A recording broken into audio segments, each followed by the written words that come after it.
पुलवामा हमले तो बाद भारत ने पाकिस्तान के बालाकोट इलाके च हवाई हमला किया है। इस हमले तो बाद दोवां देशों च संबंध होर भी तनावपूर्ण हो गए ने।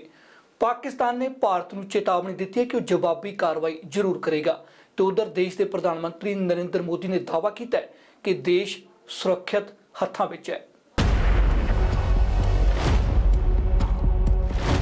पुलवामा हमले तो बाद भारत ने पाकिस्तान खिलाफ बड़ा कदम चुकद्या बालाकोट में हवाई हमला किया है। इस हमले तो बाद दावा किया जा रहा है कि जैश ए मुहम्मद के वड्डी गिनती च अतवादियों को मार मुकाया है। निशाना बनाए गए कैंप का संचालक जैश के मुखी मसूद अजहर का रिश्तेदार यूसुफ अजहर से।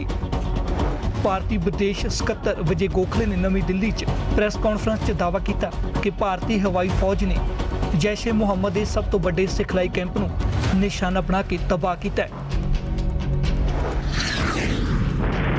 On the 14th of February 2019, a suicide terror attack was conducted by a Pakistan-based terrorist organization, the Jaish-e-Mohammed, leading to the martyrdom of 40 brave jawans of the CRPF.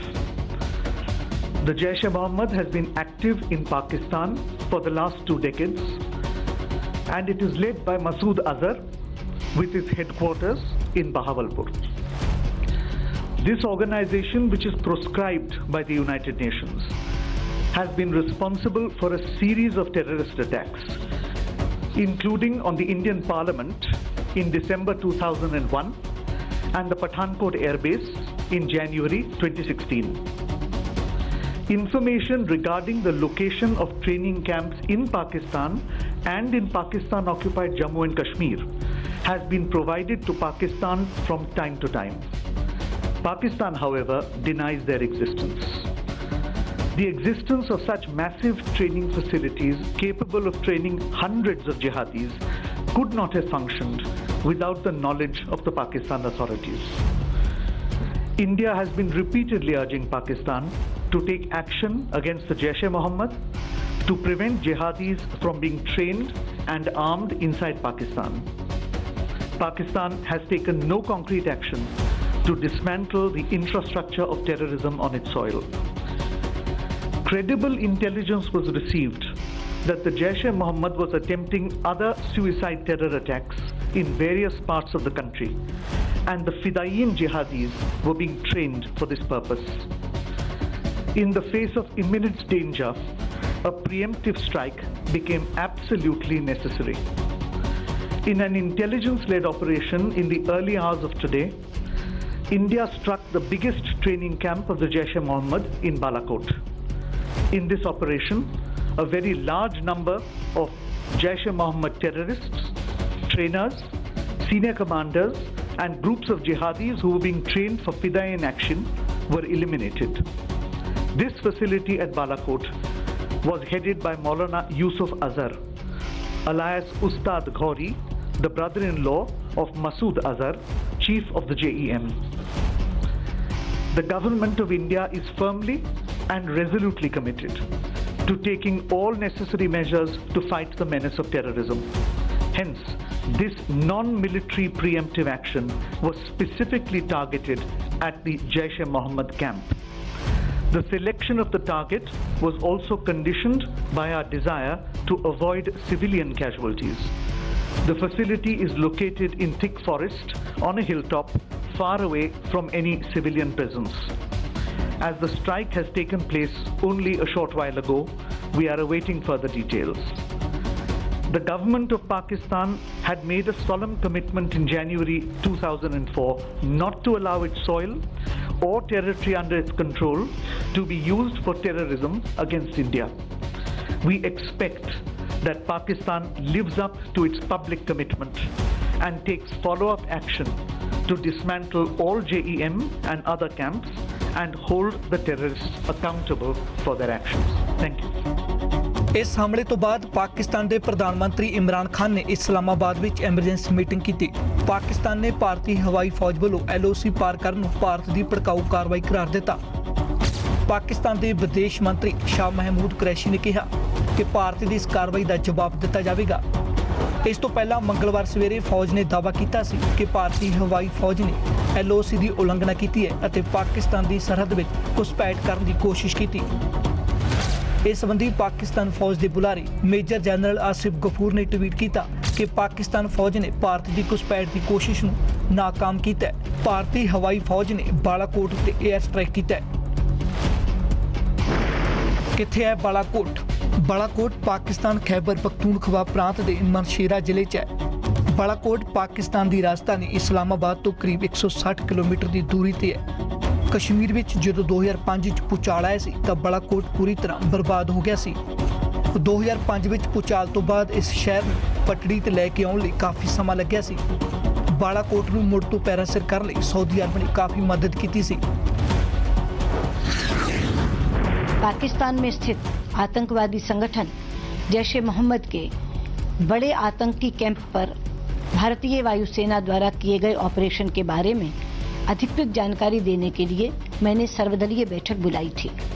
बैठक में सरकार की तरफ से गृह मंत्री श्री राजनाथ सिंह जी, वित्त मंत्री श्री अरुण जेटली जी, संसदीय कार्य राज्य मंत्री श्री विजय गोयल जी तथा लगभग सभी बड़े दलों के प्रतिनिधि उपस्थित थे।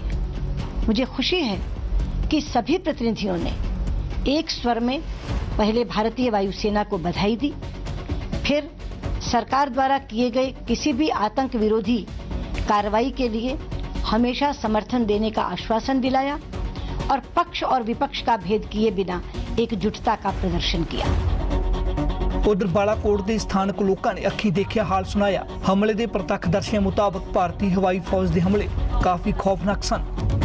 रात को तकरीबन 3 बज रहे थे तो पहले एक धमाका हुआ। पहले धमाका हुआ तकरीबन 4 सेकंड बाद फिर दूसरा भी हो गया। फिर ऐसे ही तकरीबन सेकंड के बाद तीसरा भी हुआ, फिर चौथा भी हुआ।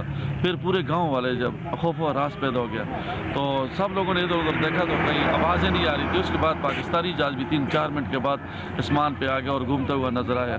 तो उसके बाद इंडिया वाले जहाज़ों का कुछ पता नहीं चला वो कहाँ गए कहाँ से नहीं। अजियां ही कुछ आवाज़ां भारतीय हिस्से वाले कश्मीर विच पुंछ इलाके के लोगों ने भी सुनिया सन। बात ऐसी है कि आज जो सुबह हमने देखा है या सुबह कोई 3-4 के बाद जो हमने आवाज़ें सुनी है हवाई जहाज़ों की तो असल में हम ही घबरा गए कि शायद ये क्या हो रहा है। तो फिर हमने सुबह भी ये 6-6:30 तक ये जहाज़ों की आवाज़ें जो आती रही हैं तो उसके बाद तुरंत ही बाद जो हमने टीवी पे देखा कि वो हिंदुस्तान ने जो है POK के जो कुछ मिलिटेंसी के जो कैंप्स थे उन पे हमला किया गया है। तो इसमें हमने ये सुना और हमने ये समझा कि ये ठीक है कि ऐसी जवाबी कार्रवाई होनी चाहिए ताकि जो ऐसे लोग हैं जो बेगुनाह लोगों को जो जिनकी जानें वो ले रहे हैं तो उसका बदला ये हुआ है तो अच्छी बात है। हम LOC पर रहने वाले तो आज 3-3:30 बजे के लगभग हमने हजारियों की आवाज़ सुनी। तो उसके बाद सुबह जब उठे हम पता चला कि एयर स्ट्राइक किया है कोई पाकिस्तान के जो दहशतगर्द कैंप हैं उन पर।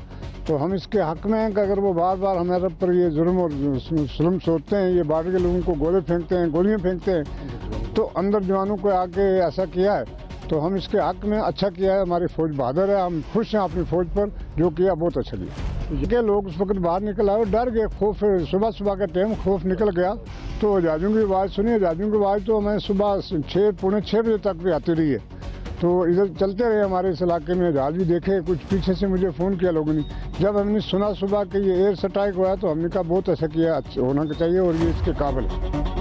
इस सभा च राजस्थान च एक रैली नूं संबोधन करदे प्रधानमंत्री नरेंद्र मोदी ने देश नूं सुरक्षित हत्थां च दस्सिया।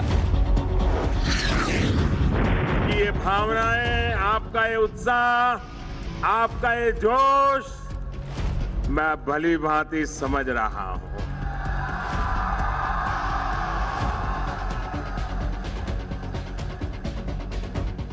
आज एक ऐसी पल है, आओ हम सब भारत के पराक्रमी वीरों को नमन करें, सर झुका करके नमन करें।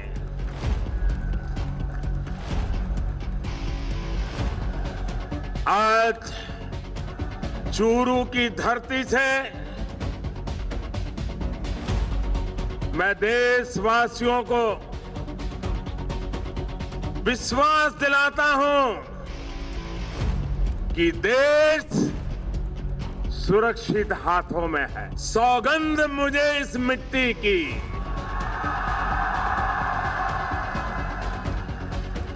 सौगंध मुझे इस मिट्टी की, मैं देश नहीं मिटने दूंगा,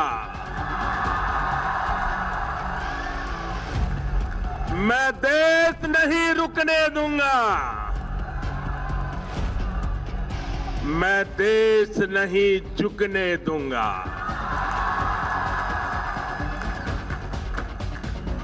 सौगंध मुझे है मिट्टी की, मैं देश नहीं मिटने दूंगा, मैं देश नहीं रुकने दूंगा, मैं देश नहीं झुकने दूंगा। मेरा वचन है, मेरा वचन है भारत मां को, मेरा वचन है भारत मां को, तेरा शीश झुकने नहीं दूंगा। ਇਸ ਸਭ ਵਿੱਚ ਹੁਣ ਨਜ਼ਰ ਪਾਕਿਸਤਾਨ ਤੇ ਹੈ ਕਿਉਂਕਿ ਖਦਸ਼ਾ ਜਤਾਇਆ ਜਾ ਰਿਹਾ ਹੈ ਕਿ ਭਾਰਤੀ ਕਾਰਵਾਈ ਤੋਂ ਬਾਅਦ ਪਾਕਿਸਤਾਨ ਵੀ ਜਵਾਬੀ ਕਾਰਵਾਈ ਕਰ ਸਕਦਾ ਹੈ ਅਤੇ ਅਜਿਹਾ ਪਾਕਿਸਤਾਨ ਆਖ ਵੀ ਚੁੱਕਿਆ ਹੈ। ਇੱਕ ਤਰ੍ਹਾਂ ਨਾਲ ਪੁਲਵਾਮਾ ਹਮਲੇ ਤੋਂ ਬਾਅਦ ਭਾਰਤੀ ਹਵਾਈ ਫੌਜ ਦੀ 에ਅਰ ਸਟ੍ਰਾਈਕ ਮਗਰੋਂ ਦੋਵੇਂ ਦੇਸ਼ੋਂ ਯੁੱਧ ਦੀ ਕਗਾਰ ਤੇ ਖੜੇ ਨੇ ਅਤੇ ਤਣਾਅ ਸਿਖਰਾਂ ਤੇ ਹੈ।